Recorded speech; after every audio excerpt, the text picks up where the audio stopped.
గెలిచిన వాడి చరిత్ర పుస్తకాల్లో ఉంటుంది. కానీ గెలిచి నడిచిన వాడి చరిత్ర జనాల రక్తంలో ఉంటుంది. సింహం వెనకడుగు వేసిందంటే భయపడి కాదు, వేటాడడానికి సిద్ధమైందని అర్థం. నీ గెలుపు శబ్దం నిన్ను విమర్శించిన వాళ్ళ గుండెల్లో పిడుగులా వినిపించాలి. రక్తం మరిగితేనే చరిత్ర తిరగరాయబడుతుంది. చెమట చిందిస్తేనే సామ్రాజ్యం నిర్మించబడుతుంది. నీ నీడను చూసి నువ్వు భయపడితే వెలుగు కూడా నిన్ను చూసి నవ్వుకుంటుంది. గమ్యం ఏదైనా సరే నీ అడుగు పడితే అది దారవ్వాల్సిందే. కన్నీళ్లు కూడా రక్తంలా మరిగినప్పుడే మనిషి రాక్షసుడుగా కాదు, ఒక విజేతగా పుడతాడు. నన్ను తొక్కేయాలి అనుకున్న ప్రతి అడుగు నేను పైకి ఎదగడానికి ఒక మెట్టు అవుతుంది. ఈ లోకం నిన్ను పిచ్చోడంటుందంటే నువ్వు ఏదో ఒక గొప్ప పని చేస్తున్నావని అర్థం. సింహాసనం మీద కూర్చున్నంత మాత్రాన నువ్వు రాజు కాలేవు. జనాల గుండెల్లో ఉంటేనే రాజవుతావు. దెబ్బ తగిలిన చోట మనం నేర్చుకోవాల్సిన ఒక పాఠం ఉంటుంది. పాఠం నేర్చిన చోట ఒక విజయం ఉంటుంది.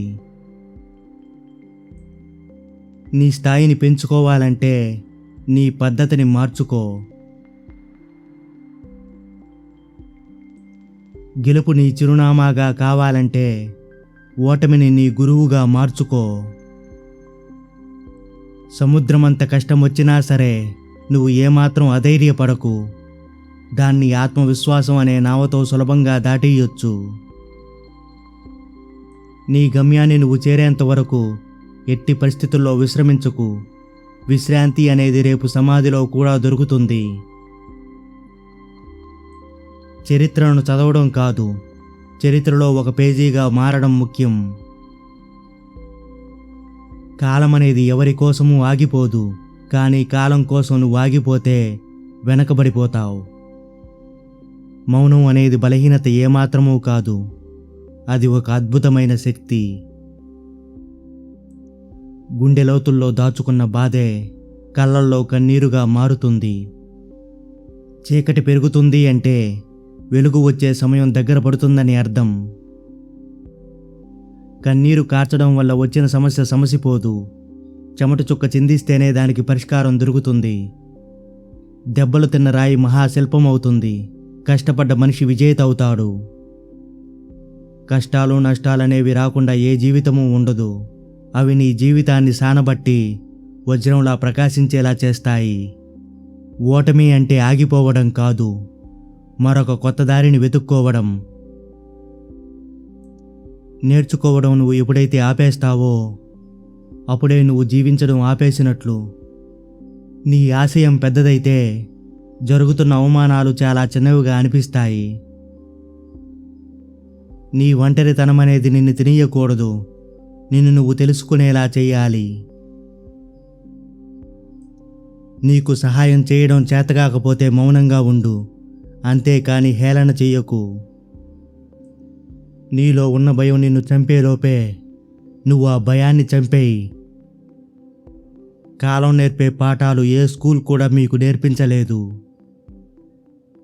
నీలో దాగిన దృఢ సంకల్పమే నీ బలహీనతల్ని బలపరుస్తుంది. మౌనం అనేది అన్ని సమస్యలకు పరిష్కారం కాకపోవచ్చు, కానీ అది అనవసరమైన గొడవలను ఆపుతుంది.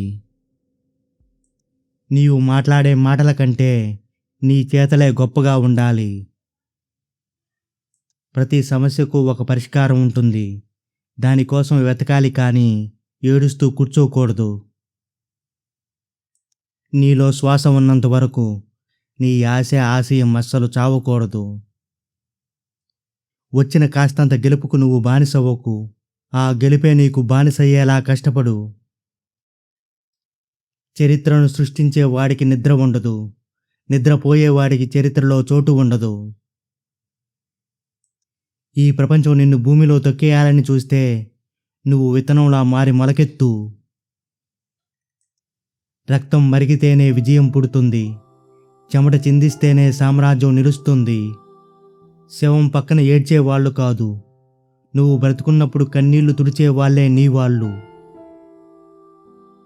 వంగి వంగి దన్నాలు పెట్టడం నేర్చుకోకు. ఎదురు నిలబడి పోరాడడం నేర్చుకో.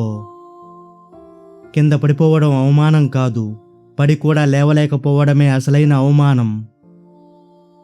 దేవుడు వరాలివ్వడు, శాపాలు ఇవ్వడు, కేవలం అవకాశాలు మాత్రమే ఇస్తాడు.